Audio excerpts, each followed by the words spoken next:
For those of you who want to sit here for the next session, which is on what? Research and so please continue to stay in the room, and I hope we can advance. Since you've chewed up half of the session, I have to improvise a little bit.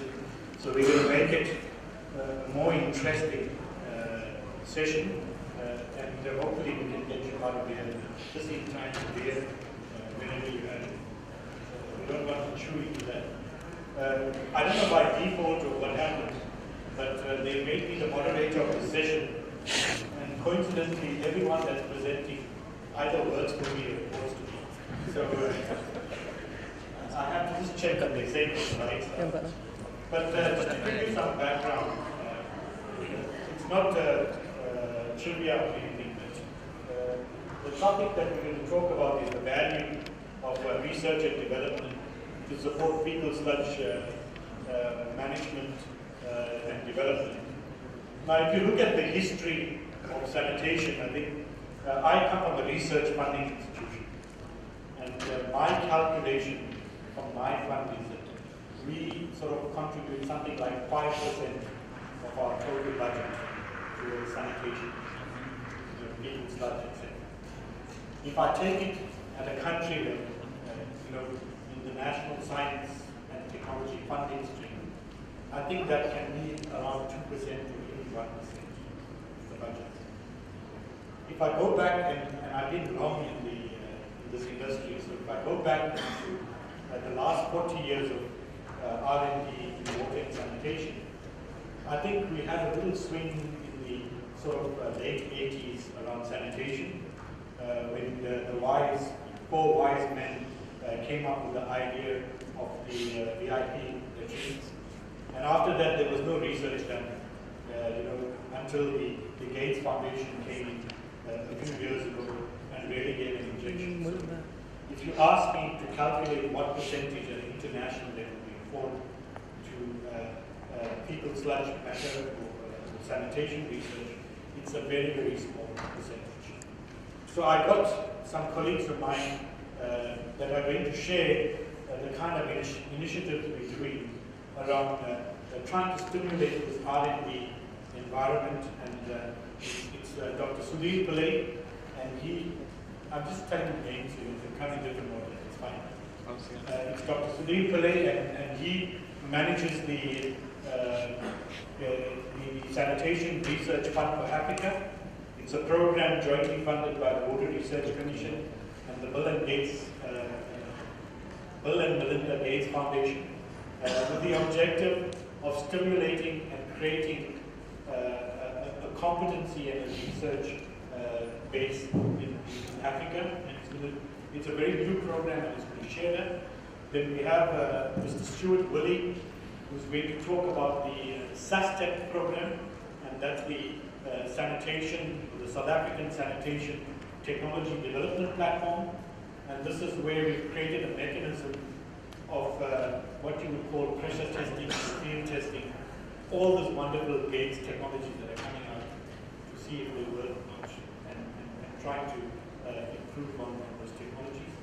And then we're going to have Professor Chris Buckley, who's over the last 10 years has become the authority of flush management, sludge management, fecal sludge management.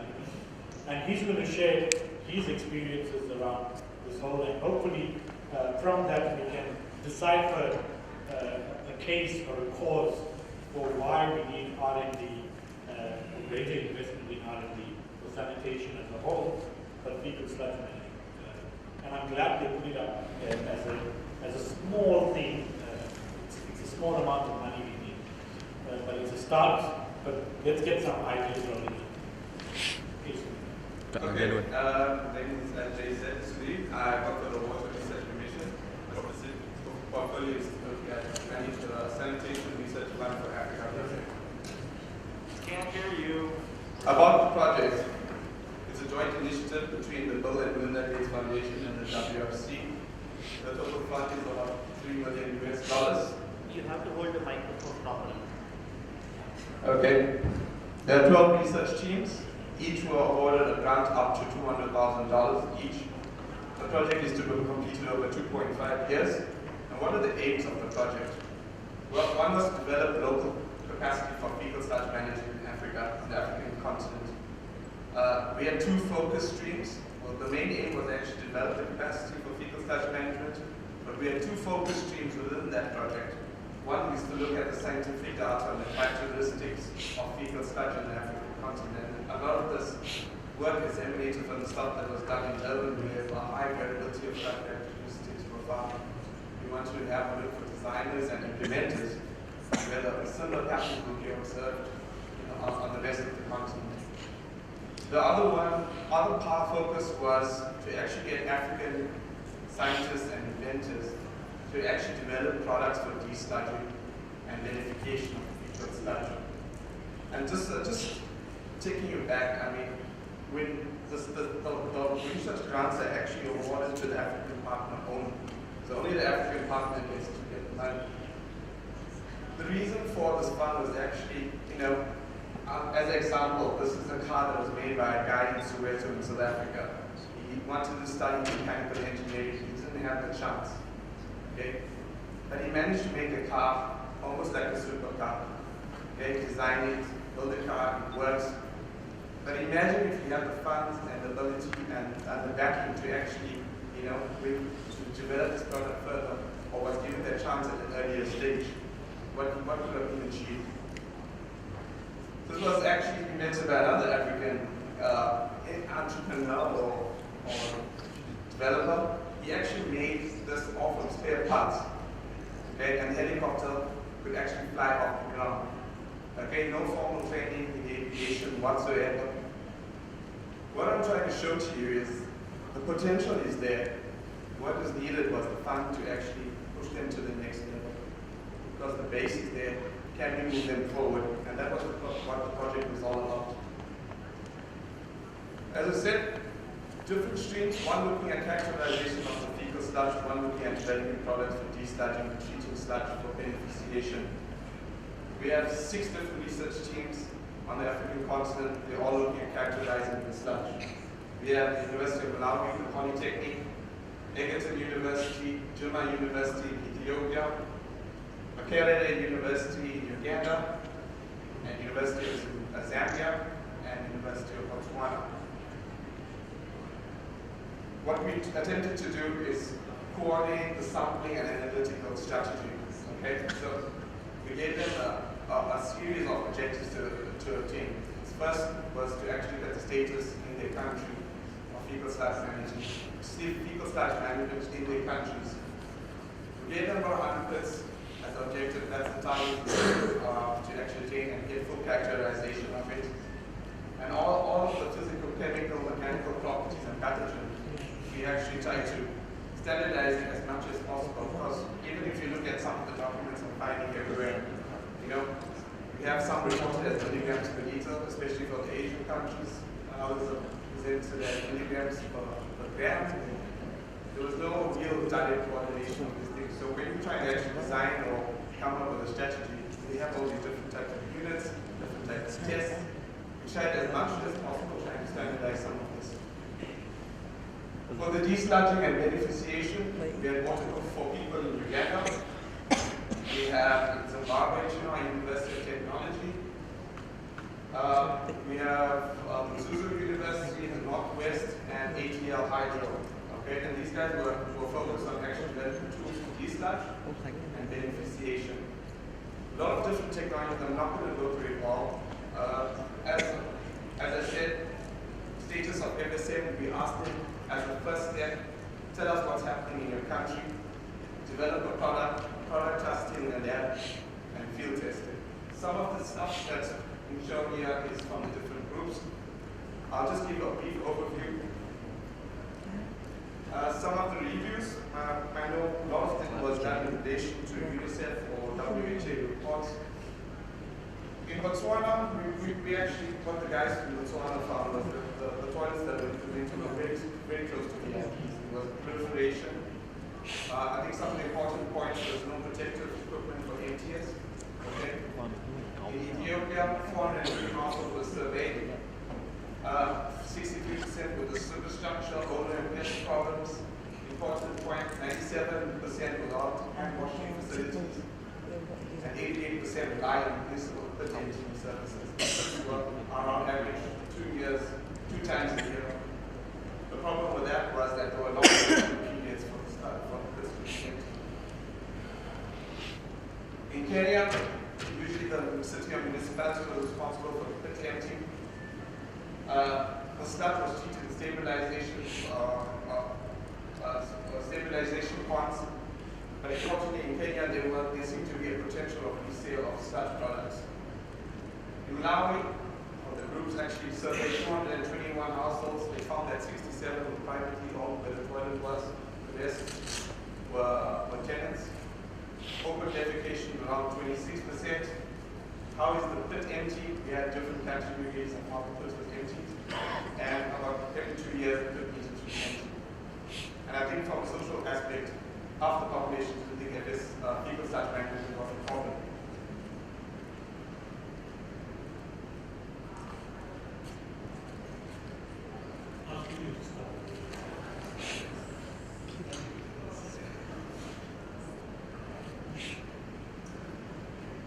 I think I can carry on. I think some of the products are key findings. You know, what we're finding is what defines a pit. This is what the problem that came up when we first started coordinating the research efforts. You have to look at the picture on the left. We had a superstructure, but then it extends out 3 meters. Okay, once they dug it out further.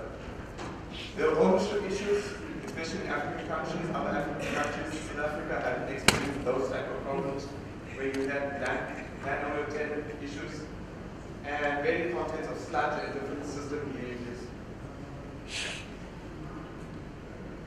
Okay, and this is some of the pit routines what we covered. You know, we had to develop certain products that we developed to actually sample these pits.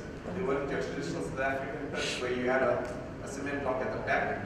You had to find devices to actually put into the toilet to actually take out the shit to sample. Okay, and there's some of the devices that were tested, some of them had to do it on a trial and error basis. You have the one on the far left, they call it the crocodile, to grab the shit out. So they tried different products, and certain sampling tools were developed in the program. And this is some of the other sampling tools that were developed for the program. Specifically, if you couldn't fit it inside an old superstructure, the toilet. Different types of products will be developed on your right. It's an anaerobic pasteurization system. Top far left for water for people who were looking to the whole chain, but this is only one aspect that they were looking at, which was a decentralized sludge treatment plant, because they needed some way to actually go and treat the sludge from the Galpa systems. We have batch reactors that are looking at co-digestion. On your right was actually a system desludging device that was developed by a student, and I thought this was really clever, that the supervisor, the project leader, told the student, come up with an idea. I want you as a student to think of a solution. And it was if you testing it and developing it further. On your left, it's a solar disinfection system. I think there's a presentation on both these systems in our later on FSM3 conference. And I'd like to acknowledge the Bill and Melinda Gates Foundation and the different universities for their results and input. Stuart.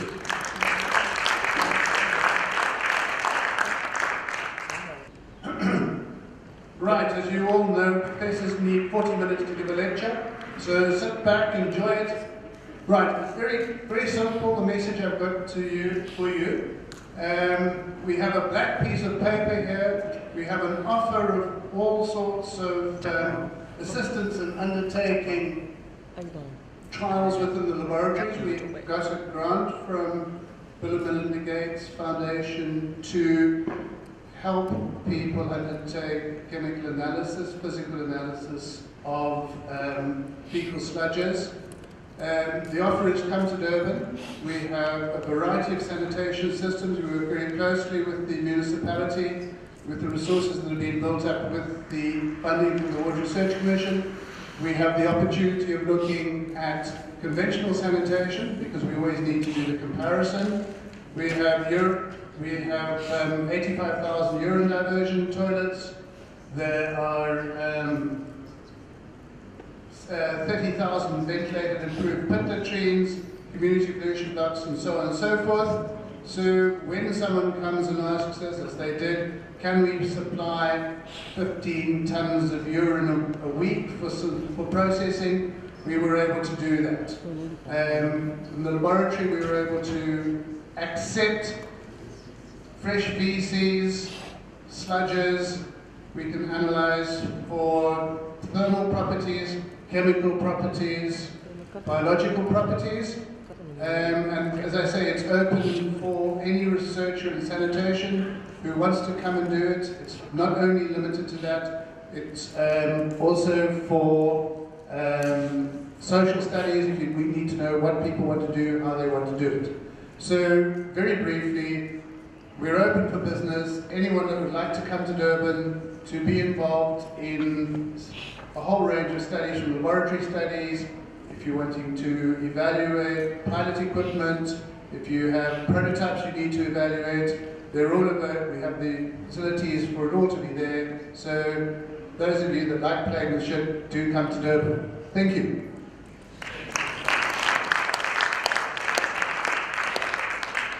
You did say it's a free service. It's a free service except for the consumables. Okay, that got qualified very quickly. Okay, Stuart, come. Well, that's not embarrassing. Most important presentation I ever have to do is after the professor that supervised my masters, after the golden chance at the FPLA, with my boss chairing it all, and then the presentation gets lost. So this is just an overview of SASTEP. As you know, it all started with the Reinvent the Toilet Challenge by Bill and Melinda Gates Foundation in 2011. They wanted to create a toilet that would basically disinfect human waste while recovering resources from that waste, usable products, doing all for less than 5 cents per person per day, and it was completely off the grid and self-sufficient, so that it didn't have to be connected to any sewage network, any electrical network, any water grid. So it was a completely self-sufficient, self-sustaining unit. And we had quite a few, well, there were quite a few interesting technologies that came out of that. But most importantly, like Jay said in the presentation, well, in one of his comments this morning, they completely go around fecal sludge management. They literally take the fecal sludge management out of fecal sludge management. And these are some of the technologies that actually do that very well. The RTI International Toilet, it features liquid-solid separation, where the liquid, well, where the urine is diverted and is electrochemically treated in a process that basically breaks down the constituents and harvests electrical energy from that. From there, the solids, it's all the solid waste, is gasified and combusted, and they recover the energy from that. And with the energy that they recover, they basically manage to drive the entire process. So this is an example of the self-sustaining unit, and because it's completely scalable, the technology will be applicable for both household and communal use. Another similar product is the HTC toilet in development by Weddick and Loughborough University. Again, this one's a single-stage unit, but it uses a hydrothermal carbonization process, which is basically a pressure cooking process that takes all the waste, pressure cooks it, and comes out with this sort of biocarb plus surplus energy that's enough to run the entire process. So these are the sort of technologies that are coming out of the Bill and Melinda Gates Foundation, and there are many of them out there. These are just 2 random ones that show you the sort of technologies that we're getting out of the Reinvent the Toilet Challenge.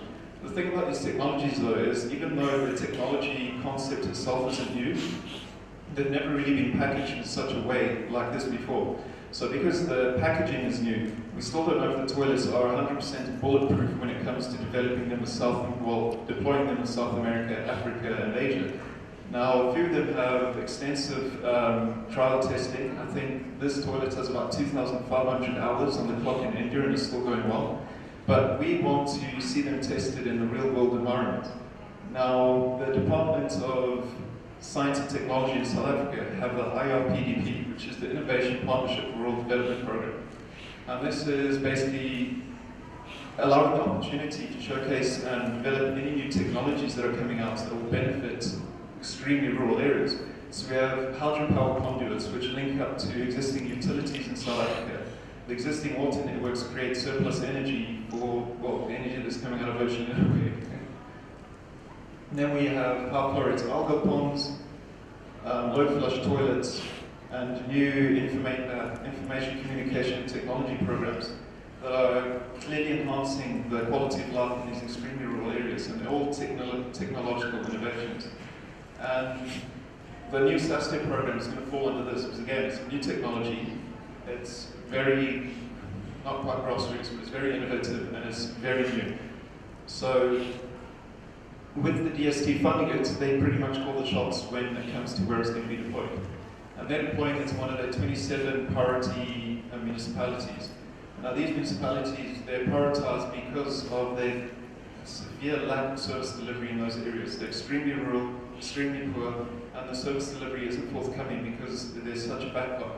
So this is a map of Southern Africa. The highlighted area is the Chris Hani district, one of the most rural areas that we have in the country. And this is just a map of some of the schools that are in that area. Some of them cannot be reached by car. You're going to need a 4x4 to get there. So these are some of the challenges that we're facing, and because they're prioritized, we're going straight there first with the demonstration program. Just to show what the conditions are in some of the areas, as you can see, extremely rural. These are the current toilets that they have because it's the Department of Basic Education that has to supply these toilets, and they literally do the bare minimum in some cases. So that brings us to SuSanA. It's to demonstrate these technologies in the real world. The world where they run out of toilet paper and they start using newspaper. When they run out of newspaper, they use rags and that. What we're trying to aim to do is perform long-term performance evaluation. So these are going to be demonstrated for 6 months plus. We're going to see how they run, if they manage to cope with the context of South Africa, not just whether they can run for 6 months, but whether they can run for 6 months in the real world. And we're obviously going to have some operation and maintenance learnings, because your operation and maintenance plan is like a good battle plan. It's the first casualty in war.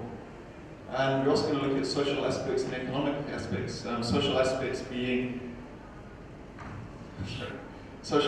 being, do any cultural influences have anything to do with this? Because in South Africa, we have social aspects such as ownership.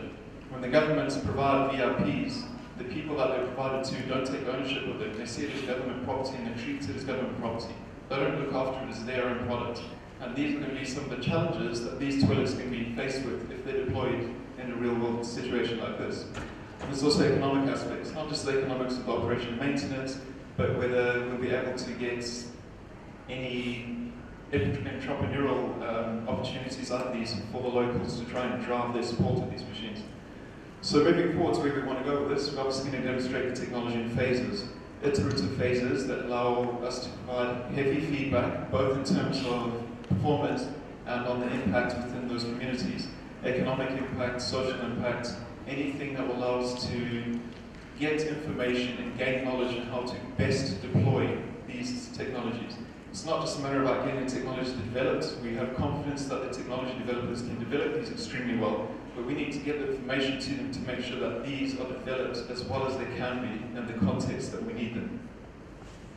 And on top of that, we need to try and catalyze some change. Because as I said, the social thinking, the social aspect, the thinking of the people that these are going to need to change. And while it's not necessarily within the scope of this demonstration program, it's definitely something that we're going to have to focus on if there's going to be any sort of sustainable uptake of these sort of programs. Thank you. Thank you. Thank you, Stuart. Roshan, do you want to say anything? No, thank you. You okay? Any question, I will be happy. Okay, so I think you must come and answer all the questions. No? Okay, so we have Roshan from the Gates Foundation, and we have Chris, and then you want to come up. Any comments, any questions? This was sort of just giving you a kind of, I wouldn't say taste, but a flavor of trying to stimulate many different directions in R&D.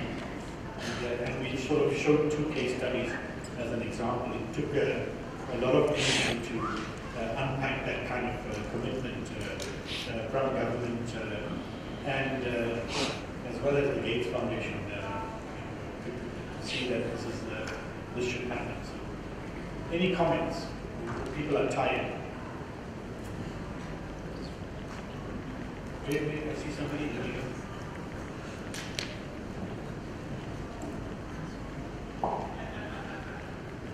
Thank you. Thank you for your presentation. The last one, you talked about two technologies that resulted from the reinventing the Toilets Challenge program, and you indicated why you want to demonstrate this technology, but you didn't tell us how you're going to go about it. I'm interested in knowing how exactly you want to go about the demonstration. Who's going to benefit and what kind of process, at what stage? And I think I'm very curious to know that. Stuart, did I give you enough money to buy beers? So you take a few beers to answer that. It can take about 2 hours and 20 beers. Okay, we come to you. Any other questions? Here we go. Who's passing?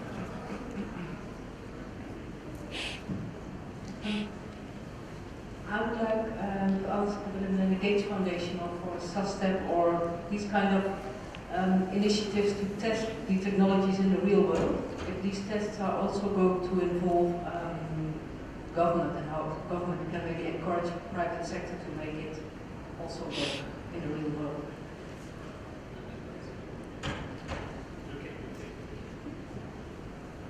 Thank you. My question is actually similar, but on the aspect of community preparation. Are you going to take it into account of how technology is tested in the real world? I mean, like preparing the building of rooms and introducing and preparing the community and probably local governments, school communities, especially more on the social aspect preparation. Thank you. I'm going to get Stuart to answer this the exact way. If he gets the wrong answer, then I'll give the right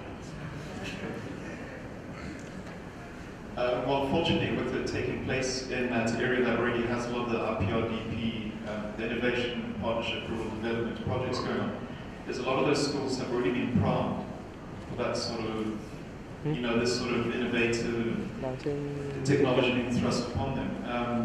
Some of those schools that we're going to, they've already got iPads where they stream in high-quality lessons because they can't get high-quality teachers in such rural areas. So that's how they learn. They have iPads and they have high-quality lectures streamed to them. So through programs like this, those communities have already been primed for, they're basically a guinea pig pot. They've already been primed for things like this coming through. So in that case, the capacity is there. The managers are there that already manage those programs. So this is just something that's slipping into that program. So that's one of the advantages of doing it. Yes, it's going to be different in some ways, but we honestly believe that the capacity is there, and it won't be too much to try and build on that to make sure that we can handle that. And in terms of the first question with handling the private sector, yeah, that's going to be a challenge. But part of our project is to develop a business plan that includes basing manufacturing in South Africa for those. So if we have a business plan and we have support and we have backing for already existing manufacturers to now uptake manufacturing these ones, then that increases the potential for this to go forward. And it's not just that. I mean, we are aware that it's going to be a heck of a mountain to climb, but it's definitely something that we need to try and do. We can't just sit here and say, we'll just keep the pivot trees going until the golden bullet comes along.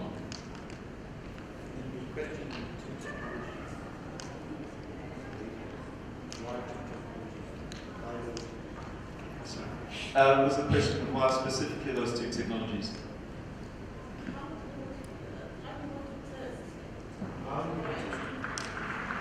Sorry, specifically how we're going to test them, it's just going to be heavy monitoring and evaluation. Those technologies, we know that they work, they perform their function adequately, well, beyond adequately. But it's going to be a matter of engaging the community. Like I said, there's already that capacity there of managers of those sites that look after the similar programs.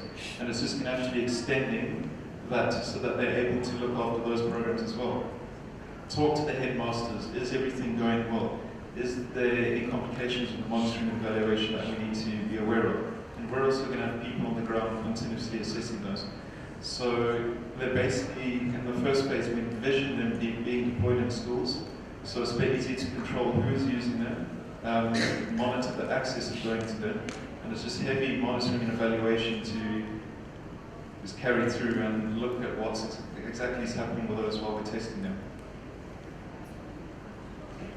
issue with the learning is that you must answer in very short questions. So let me help you. And the gentleman asked, somebody asked a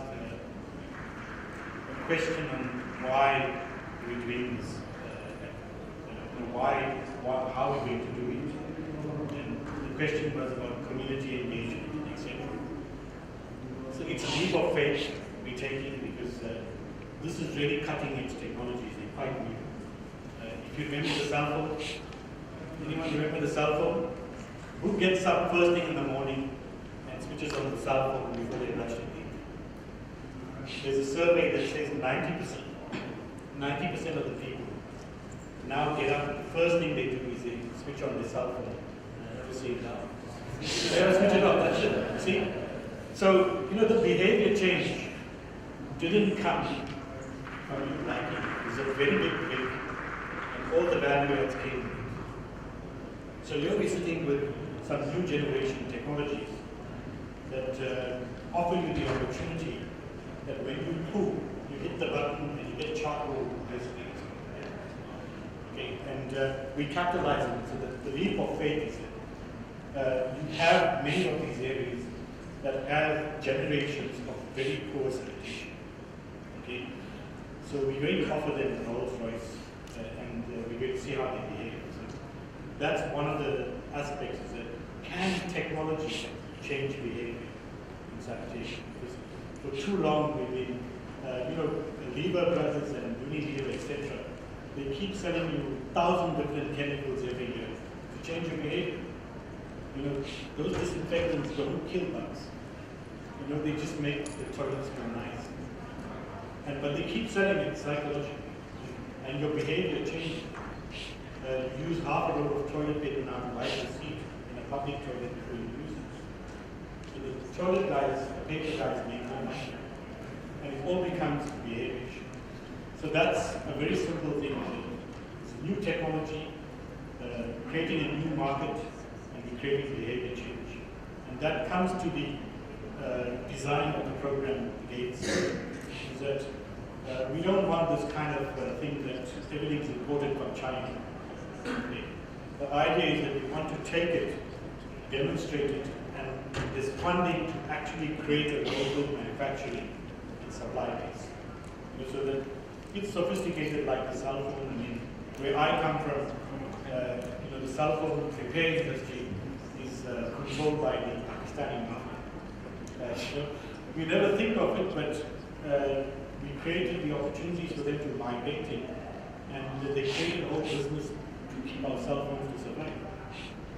The screens break, the chips go, etc., and they sustain it.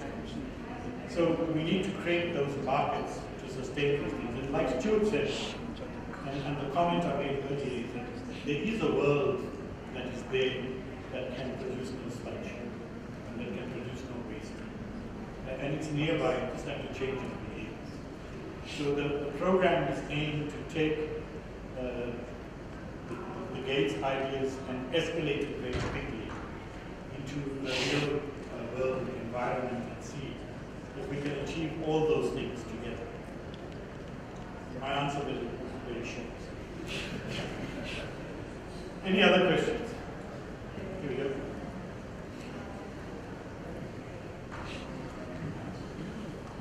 Thank you. Christine Lowe, Center for Global Safe Water at Emory University. So my question is about the 6 teams that are doing the sludge characterization. And you mentioned that there are 6 different universities. And my question is, are the 6 universities all using a standard protocol? Is the purpose of this to compare Faecal sludge in these 6 different countries? Or is there another purpose for this research? And I guess the same question extends to the heavy monitoring and evaluation of the technologies. Are you using a standard protocol? Are you collecting the same indicators for all of these different schools in the district where you're testing the 2 toilet prototypes? Thank you. So, do you want to come and answer? So I was talking to the girl. What was the question? Just now. Oh. Let's take another question.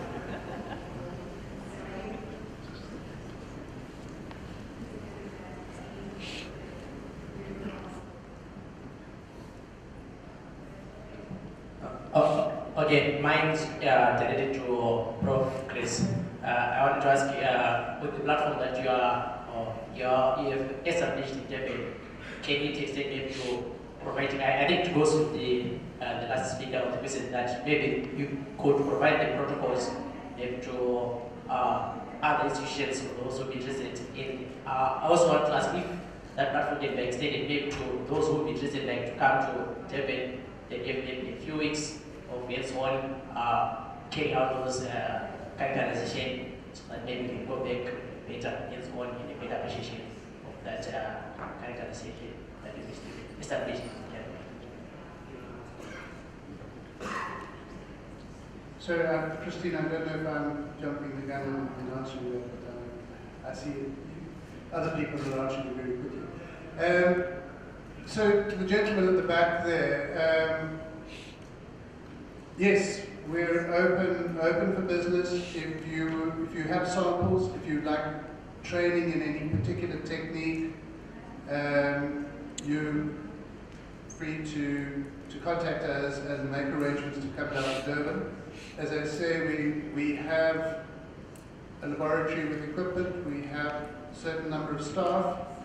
The only cost for you would be the chemicals or with the consumables. So there's no cost for any of the other aspects other than the consumables necessary for it, which you would have to have in any case with whatever you were doing.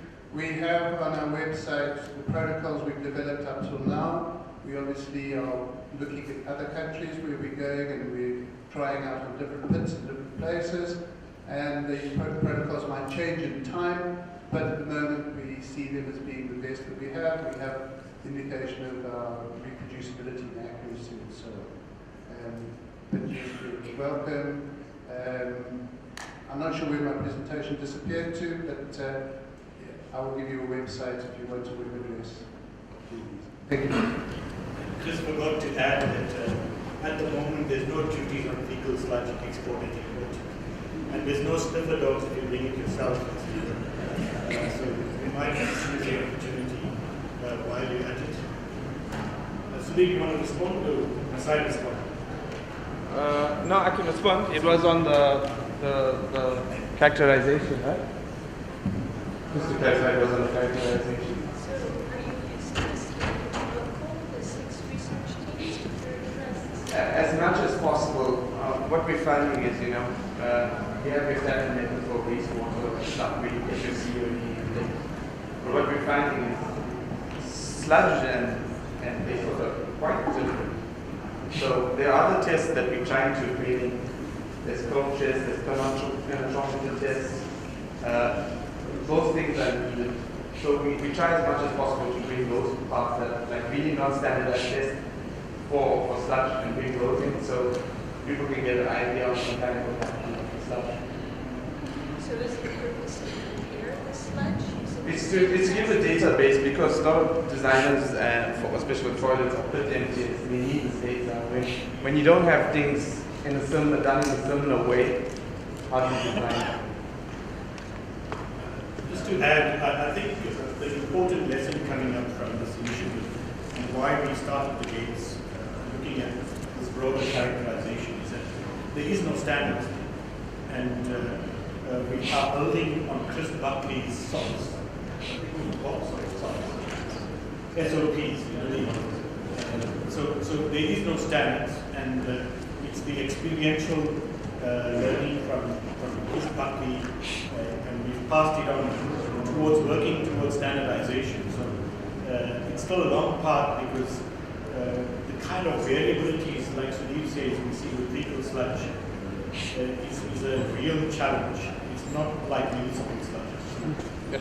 One of the intention now, as a next phase, is to start developing these standards. Okay, there are other side aspects. I mentioned in like one of the countries, there's no protective wear or worn by the guys that emptied the pits. I know Chris did a lot of work through the WRC funding with Nicola Lola, where they found the scatters in the masks, face masks. That changed the behavior in the research to put better protective mechanisms in place for the workers. So similar type of things will be coming out of the project also to guide policy also. How would I put it here? Would he need all this? Does he need it? If you show evidence that it's there, then it's easier to enforce or direct that policy towards better protection. Any other questions? I've got a very hard question. Jay, just a quick one for you in particular. What is the aim with this totally final search to take all these different technologies, test and use ultimately the final best one per se, and will that eventually then form part of the government rollout program, like in South Africa, or more on the private side? Yeah, I think I can answer that. The idea is that it's not a competition anymore. There were 40 innovations coming up against technologies, and to have that much of funding, it would be nice to use all of them. It wasn't possible, so you had to do a kind of a short listing based on criteria. So we selected 5 in South Africa that were near ready for implementation. We'll demonstrate the 5 and we'll hope that the market will decide which is the best one to take forward. So there is no best one, like I said. Every solution is going to have its own circumstantial advantage. You can't say that it's going to be, this one's going to be universally good everywhere.